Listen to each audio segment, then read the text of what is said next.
সুপ্রিয় দর্শক আসসালামু আলাইকুম। কেমন আছেন সবাই? আশা করছি সবাই অনেক ভালো।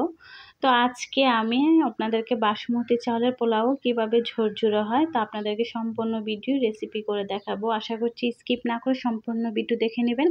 তো এখানে আমি তেল দিয়েছি আর এখানে দুটো তেজপাতা, দুটো এলাচ, দুটো দারচিনি, আস্ত জিরা এবং কি গোলমরিচ দিয়ে আমি ভালো করে এটা একটু ভেজে নেব তেলের সাথে। দেখেন এখানে আমি পেঁয়াজ কুচি দিয়ে দিলাম। তো আপনারা যদি আজকে আমি যেভাবে রেসিপিটা করেছি এইভাবে আপনারা বাসা পোলাও রান্না করেন, ইনশাল্লাহ আশা করছি পোলাওটা খেতে খুবই ভালো লাগবে। আর এখানে কিন্তু আমি একটা স্টার মশলা দিয়েছি, অবশ্যই আপনারা স্টার মশলা দিবেন। আর এখানে আমি 1 চা চামচ আদা বাটা, 1 চা চামচ রসুন বাটা, আর আমি চালগুলা প্রায় আধা ঘন্টার মতো ভিজিয়ে রেখেছিলাম। তো ভিজিয়ে এটাকে আমি একটা ছাঁকুনি দিয়ে ঝুরঝুরা করে নিয়েছি। তো এখানে আমি দিয়ে দিলাম দেখেন। তো দিয়ে এটাকে আমি 5 থেকে 10 মিনিট তেলের সাথে ভেজে নিব। দেখতেই পাচ্ছেন বন্ধুরা, আমি এভাবে তেলের সাথে ভিজিয়ে নিচ্ছি। আর এখানে বাসমতি চালের জন্য আমি পানি গরম করতেছি। তো আপনাদের পরিমাণ মতো আপনারা লবণ দিয়ে দিবেন, যেহেতু লবণ না দিলে ভালো লাগবে না। তো এখানে আমি বাদাম কুচি সহ দিয়ে দিলাম। তো ইনশাল্লাহ আপনারা যদি এভাবে রান্না করেন ইনশাল্লাহ খেতে খুবই ভালো লাগবে বাসমতি চাল। আর অবশ্যই আপনারা কিন্তু স্টার মশলা দিয়ে দিবেন। এই যে দেখেন আমি এভাবে ঝরঝরা করে নিয়েছি, এভাবে ভেজে নিয়েছি বাসমতি চালটাকে। তো এইখানে আমি গরম পানি দিয়ে দেব। আমি 1 মগ দিয়ে এটা মেপে পানি দিয়ে দিব। আর পানিটা কিন্তু পরিমাণ কম দিতে হবে, তা না হলে বাসমতি চালটা কিন্তু তাড়াতাড়ি সিদ্ধ হয়ে যায়, এটা গলে যেতে পারে। সেজন্য আপনারা পানিটা কম দিবেন। কম দিয়ে আস্তে আস্তে হিটে রান্না করে নেবেন।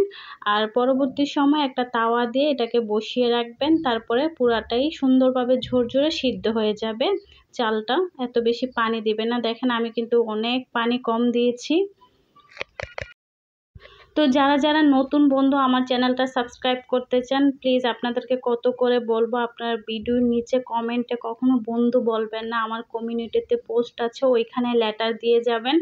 ইনশাল্লাহ সময় মতো আমি আপনাদেরকে ব্যাগ দিয়ে দিব। তো এখানে দেখেন আমি আস্ত কাঁচামরিচ সহ দিয়ে দিলাম। এটা আমি ফালি করি নাই, এভাবে আস্ত দিয়েছি, ফালি করি নাই আর কি।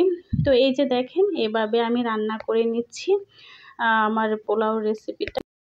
তো যে কোনো পোলাওর মধ্যে কিন্তু পেঁয়াজের বেরেস্তাটা দিলে ভালো লাগে। তো সেজন্য আমি বেরেস্তা করে নিয়েছি, আর একটা ফ্লেভার আসে, খেতে ভালো লাগবে। তো এটা আমার ঈদের দিনে রেসিপি ছিল, আপনাদের মাঝে আজকে শেয়ার করলাম। এই যে আমি উপর দিক দিয়ে বেরেস্তাগুলো দিয়ে দিলাম। আর যারা আমার ভিডিও দেখেছেন আপুদেরকে আমার পক্ষ থেকে অসংখ্য ধন্যবাদ। আপনাদের সাপোর্টের কারণে আমি একটু এগিয়ে যাচ্ছি। আপনারা যদি আমাকে ভালোভাবে সাপোর্ট করেন ইনশাল্লাহ আরেকটু এগোতে পারবো। প্লিজ সাপোর্ট করে যাবেন, আমি আপনাদেরকে সাপোর্ট করব। তো দেখেন রান্না করার পরে আমি উপর দিক দিয়ে একটু ঘি দিয়ে দিলাম। আমার রান্নাটা প্রায় কমপ্লিট হয়ে গিয়েছে। দেখেন, দেখলেই বুঝতে পারবেন এই যে ঝরঝরা হয়েছে পোলাওটা।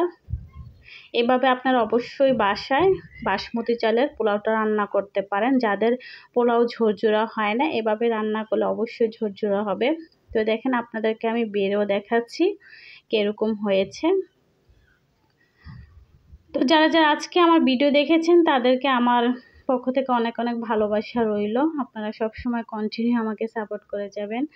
তো একটা কথা সবসময় বলি, কেয়ার করা এটা তো বলার কথাই, তাই না? তো এই যে দেখেন আমি এখানে পোলাও রান্না করেছি, আর এখানে মুরগির মাংস রান্না করেছি, আর অনেক কিছু রান্না করেছি, ওইটা নাই দেখালাম আর কি। ঈদের দিন তো অনেক কিছুই রান্না করা লাগে। তো এই যে দেখেন আপনাদেরকে আমি বেড়ে দেখাচ্ছি। তো কেমন হয়েছে অবশ্যই কমেন্ট করে জানাবেন। সবাই ভালো থাকবেন, সবাই সুস্থ থাকবেন, সবার জন্য দোয়া ভালোবাসা রইল। আল্লাহ হাফেজ।